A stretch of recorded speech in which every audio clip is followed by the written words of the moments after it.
আমার কথা শোনার জন্য আবারও আপনাদের ধন্যবাদ। তারেক রহমান বলেছেন, আমাকে দেশনায়ক, রাষ্ট্রনায়ক বলবেন না। কর্মী হিসাবে আমার সহকর্মী হিসাবে আমার অনুরোধ, আর নেতা হিসাবে এটা আমার নির্দেশ। জি, এই তারেক রহমান একসময় কি ছিল? দীর্ঘ ১৫ বছর উনি নিজেকে ভেঙে চুরে নতুন করে গড়েছেন, নতুন করে নিজেকে আবিষ্কার করে একটা খাঁটি সোনা হয়েছেন।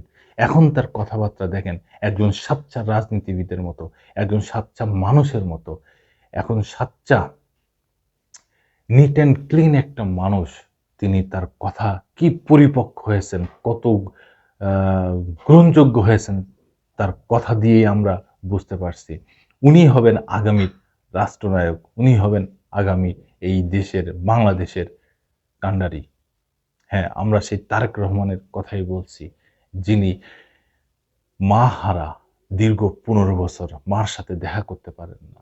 ছোট ভাইকে হারিয়েছেন, ছোট ভাইকে দেখতেও পারেন নাই। কত নির্যাতনভাবে জেলখানায় তার ছোট ভাই কোকোকে মারা হয়েছে। দীর্ঘ ১৫ বছর তিনি তার মার থেকে দূরে আছেন। কি কষ্ট, কি ব্যথা নিয়ে উনি ওই দেশে আছেন।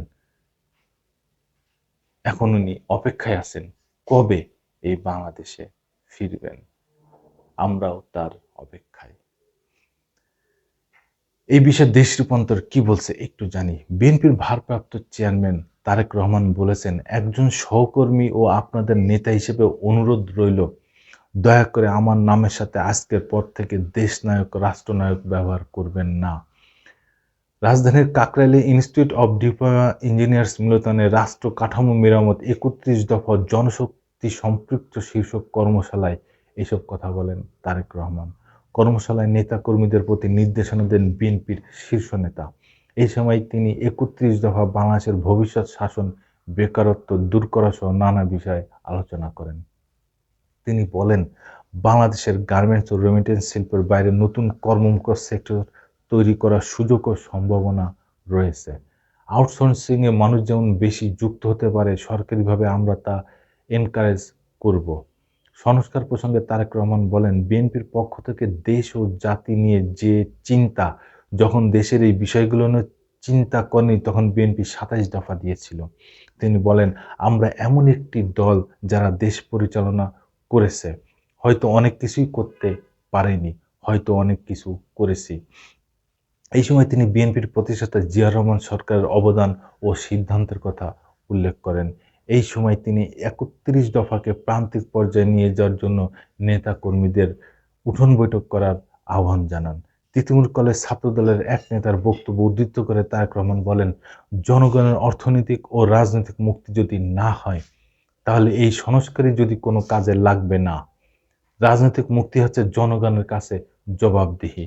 যার যা ইচ্ছা করে যাবে সেটা হবে না।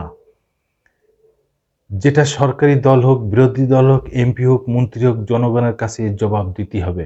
এটি নিশ্চিত করতে হলে ভোটের অধিকার প্রতিষ্ঠা করতে হবে। ভোটের মাধ্যমেই জবাবদিহিতা তৈরি হয় বলে উল্লেখ করেন বিএনপির ভারপ্রাপ্ত চেয়ারম্যান। কর্মসংস্থানের বিষয়ে তারেক রহমান বললেন, দেশে ১ কোটির বেশি বেকার রয়েছে। আমাদের গার্মেন্টস ও রেমিটেন্সের বাইরে নতুন সেক্টর সৃষ্টির সম্ভাবনা, অনেক সুযোগ আছে।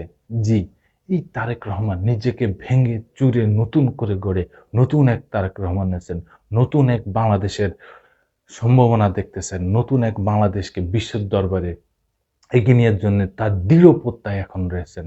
আমরা তার সাফল্য কামনা করি। ধন্যবাদ। আবার আসবো নতুন কোনো কথা নিয়ে, নতুন কোনো ঘটনা নিয়ে। আমি প্রিন্স।